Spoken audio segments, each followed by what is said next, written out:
When we were young, we observed one thing, which is how our parents' food can actually make people happy. When we look at them digging into that delicious bowl of curry, after a long day of work, the smile on their face is something that we feel that is very comforting. That is why we decide to continue with this business.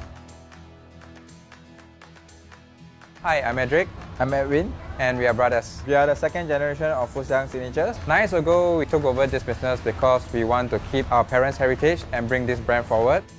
If I did not remember wrongly, it's somewhere during my primary school days. My parents were actually starting to sell curry then. And at that point of time, the first time I ate curry, it was a wonderful experience for me. And we want to continue bring the joy and happiness from our parents to the future generations to come.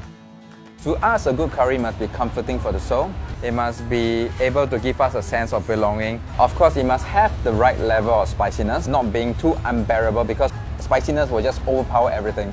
Our curry chili paste is made in-house. It's made out of 21 ingredients including herbs and spices. It takes 9 hours to actually cook from scratch to the end product. My brother and I were actually in the fashion industry before coming back to this business. Along the way, we wanted to go into different trades, but ultimately we still come back to F&B. The reason why we plan to take over this business because when we were young, we actually noticed how our parents' food can make people happy. And we believe in our parents' recipe and we want to bring it forward so that the future generations can actually enjoy the food that we grew up with.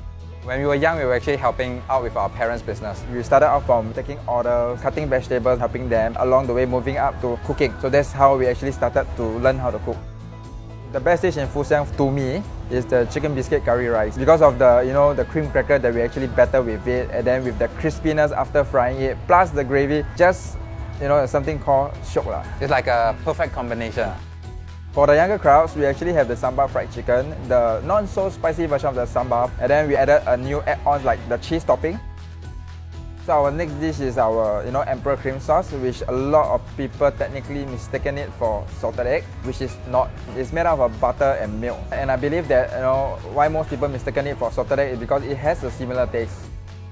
Our fish head curry asam is actually our next popular item. The reason why we want to focus on this dish is because it's a communal food. It's something that everyone can share and enjoy. There's a bit of sour touch to it, not too overwhelming again, so that more people can actually enjoy this fish head curry asam. The first few years of this business is actually very difficult. I would say the first 3 years, in fact, is one of the most difficult period that we had because we were new, we were just starting. Despite curry chicken being popular during my parents' time, but we were still new in the scene. It takes a lot of time to build the reputation and build the confidence in our customer. Our plans for Xiang is to bring this brand internationally. We want to also make our chicken curry an iconic dish because in Singapore, there's so many iconic dishes, but chicken curry isn't one of them. I understand it's actually a very bold statement, but that's the direction that we're heading to. On top of that, we want to inspire and nurture the younger generations to take up the F&B trade. If we don't do it, no one else will. We do not want the taste of Singapore to just disappear. We want to make sure that the future generations can actually enjoy the foods that we have.